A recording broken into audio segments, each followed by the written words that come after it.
Hi and welcome back to Bike Speeds. So this week we're going to service this Giant Contend SL. This bike has a broken spoke, so the wheel was all over the place in the rear, and there are a couple of other things we did which are quite important and very geographically important, which I'll explain as we go.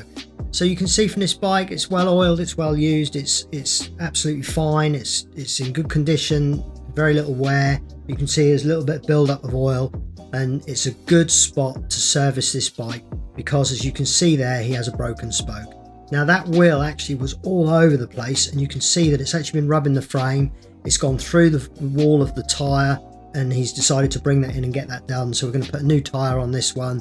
You can see here the chain has not got much stretch in it, doesn't need replacing at this stage. So although we're servicing this bike, most of the parts, in fact we didn't actually replace anything, we reused all the cables. This was purely a standard service and sort out that rear wheel. Even so, we need to get this bike stripped right down, and the reason for that is that in our area, we're actually in the east coast of the UK, there's a quite long beach in our area, and you get a lot of sand blow around the town. So I don't know where you are in the world, what your geographic weirdness is, or what happens in your area, but you can see here, you see that sand by my fingers, and you see the sand on there. If you start noticing, there's a lot of sand on that component there in that front piece. I mean, look at that on the back of that. You can see all the sand on that spring and everything. This is why it's so important, especially in our area, to get bikes serviced, because that sand is literally like sandpaper. It'll sit in your chain, it'll sit on your derailleurs, it'll sit in the back of this chain set there. You can see it in that bottom bracket area, and it just wear the whole lot away. Now, this was the first problem we found with this bike. That cup, the chain set itself has been rotating in that cup, and it's worn the cup away rather than rotating the bearing. That bearing was a little bit sticky, so obviously at some point it had stopped, and then that cup had rotated inside it and worn out. Now that was a seizure almost waiting to happen. It would have only been a matter of time before that would have become an issue. So it was a good job he had this bike serviced for that alone. But obviously, as I was saying, we're cleaning it up, making sure all that sand and grit is off the bike so that moving forward we're not going to get more wear like that. I mean, even that brake caliper there, you can see the sand all around it. So we're going to clean all that up and get it all nice.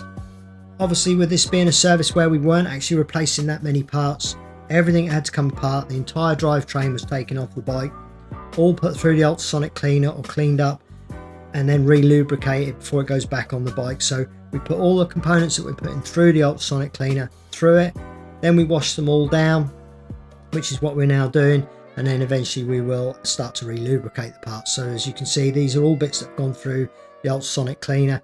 That's got a water soluble degreaser in it. This bike was actually on Tiagra group set, which is Shimano's 10-speed equivalent to the old 105. You gradually find a generation down that it goes down a stage of generation groupings. So this is Tiagra 10-speed. Lovely group set actually. This bike operated and performed really nicely when it was finished, so it just goes to show that even on these more entry-level group sets, how nice they can be. And this bike was perfect when it went out. It was really nice to see it on there really, and to deal with it. It's nice that this rider was having this service done. So we're washing all the parts down, getting all that sandy grit off, getting all the old oils and lubricants off before we redo all those. This week we dropped past 20,000 subscribers. So if you're one of our subscribers of the first 20,000, thank you for being here. Thank you for subscribing and watching our channel weekly. If you're new to the channel and you've just come on board with this video, please subscribe to the channel. We put an awful lot of effort and time into these videos, so it'd be nice to see you subscribing and maybe hitting that notification bell. So now we're starting to put the components back together, just using a little bit of Loctite 222 on the pivot points of the rear derailleur jockey wheels. That locks them in, stops them coming undone and causing any issue there with the riding down the line. And then you don't also have to over tighten those and damage the threads on those either, so we can service that as time goes on. Thumb adjusters, I grease those as well. That will just enable me to do any adjustments I need to do with a nice smooth feel, and also as the rider rides, if he needs to make any adjustments to that thumb adjuster, or indeed if he brings it to us to do, we can just adjust that up nicely.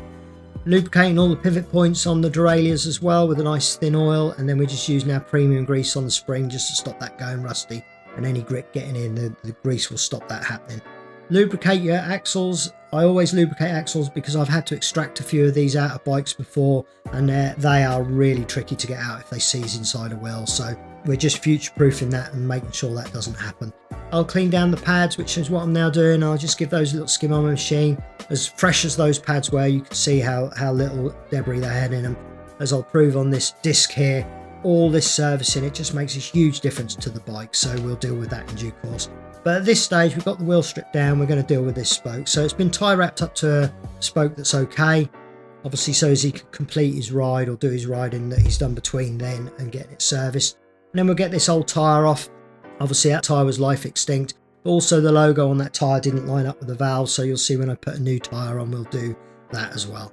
So in goes our new spoke, and we get that on the truant stand, we get the new spoke in, and then we'll start our adjustments to get this absolutely right. A little bit of spoke freeze on the nipple, just so that can be adjusted but won't come undone in the future, and then we just sort this out. Now you can see here number 1 and number 11 spoke and number 5 spoke loose on the left hand side, and then by the time we've adjusted everything, they'll all come out at an even tolerance, and you'll see from these before and after graphs where the tensions were on this wheel. They were all over the place. If you break one spoke, you're not going to get a graph like that. That's because the wheel was never quite built correctly or serviced correctly in the past, and that's probably put the strain on one spoke to cause it to break. So you can see how before and after there, what a difference we've made to that wheel. And I know that all those spoke tensions within 5% of each other, so that the tolerances around the entire wheel are correct and how they should be. Next up, we clean up this disc, and this is down to like what I was saying with the actual pads themselves, what difference the service can make. So I'm going to clean this side up. I sand the disc braking area itself and clean the inside, and you can see there that looks like a brand new disc. That is ready to go, where this side that I haven't done, you can see what a difference you can make just by giving them a sand down and a clean up. And now I'm happy when that goes back on the bike, that's going to be absolutely perfect, not cause any squealing, and be a nice brake to brake with, because we've got nice pads and a nice disc. Next up, on goes a brand new tyre, lining up the logo of the tyre, making sure that this directional tyre is rotating in the correct direction.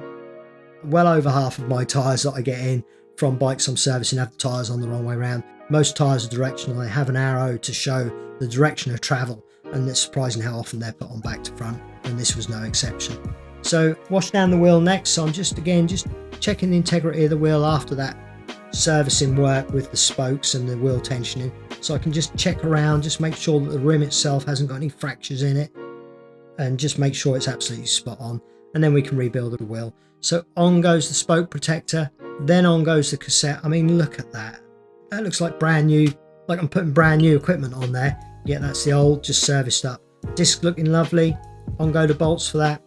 Now I will with these, I will actually torque the disc bolts, which is what I'm doing here, and I go opposites to opposite, and I'll also torque the cassette itself just so that wheel is complete and ready to go on the bike. And now I'm just going to give this frame a wash down and just check that over as well. So we just wash it down with some soapy wash and a nice soft bristled brush, which is the big softy that we're using there. This has lasted a lot of bikes, this brush. It's a good brush. It almost feels like a sponge when you're using it, but it's just got the bristles to really work that dirt off the bike. And so we just wash down the bike, and then we're just going to dry it off with a microfiber towel. They soak out all that moisture and also pull out any debris that's on the bike. Because this was just a routine service and not a full detailing, that's where we're going to leave it on this one. It's nicely washed down and ready to rebuild. So next up, we're just going to press in the new bottom bracket. You probably noticed earlier on I used an extractor to pull it out, and I use a press to push it in.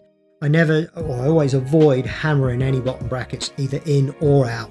It's always good practice to use a press and an extractor so as you don't cause any damage to that housing itself. And then on goes the chain set.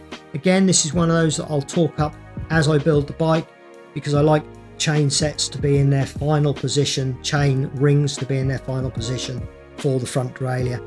And again, this one, which was a little bit out of the normal context, I actually torqued this up as well, that mounting bolt, because of the bottle cage being in the way, so I was able just to make sure that was in its right place. But normally, most of those components I'll be doing pinch tight, make sure my adjustments are correct, and then torque them up, which you'll see at the end of the video where we go through the bike with a torque wrench and make sure it's all okay. So all of this stage I'm now just doing pinch tight, just so as I can adjust all the bike up, make sure everything's right before we give it its final rest in place and torque up of everything. So we've got the derailleurs on, in go the brake pads. I always put a little bit of anti-seize on the thread of those pivot points because they are notorious for sticking inside that caliper. I do that to new bikes as well. If ever I'm building a new bike for someone, I just unscrew that pivot point, put a little bit of anti-seize on the thread like there, and that just makes sure that's not going to stick in that caliper for your future proofing or your servicing. That's quite an important one to check, so get that into your local bike shop just to get them to grease that if nothing else. So on go the wheels, and then we can really start to get this bike back together. We'll get new, actually we get the old chain back on, but you can see that chain looks like new. It's all been degreased, set's been degreased, everything now is, I mean look at that, it looks like brand new, doesn't it? That's amazing really. Even when I see these, when we play these back, I'm often like wowed by some of these bikes that we clean up.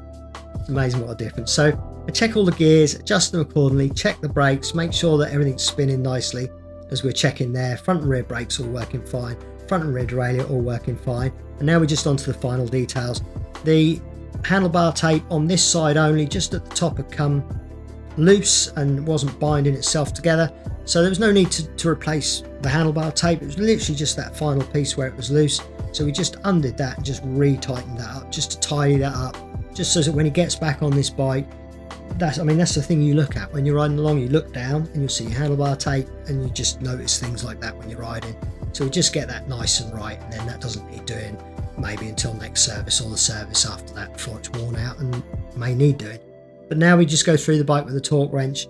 So we have a sort of a routine, a schedule for this, where we go front to back on the bike. So we deal with the handlebars and the stems. I mean, those stems bolts were loose. You saw that turning a few times. That little keyway there on the axle, you can actually use that in the front and rear through axles. They're actually often mounted in the front one. Then people don't realise that on some of those, that actually pulls out and can be used on the rear. Saddles are always loose, as you saw there. Did that up. Saddles are always loose. We can almost guarantee that that's got to be done up. And then we just run through the bike front to back. We're onto the rear derailleur, and then we just check things like the frame fittings, which we always do by hand. I don't torque those because sometimes the frame fittings themselves won't take that torque pressure, so we just do that by hand and feel. Finally, oil up the chain, a nice thin oil, only the rollers. You don't need to douse chains in oil, just the rollers to make sure they're nice and lubricated.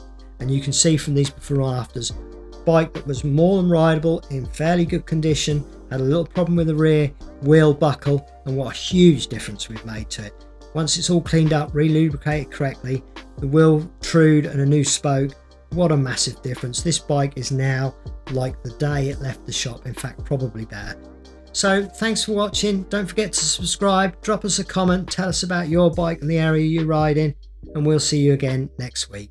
Bye for now.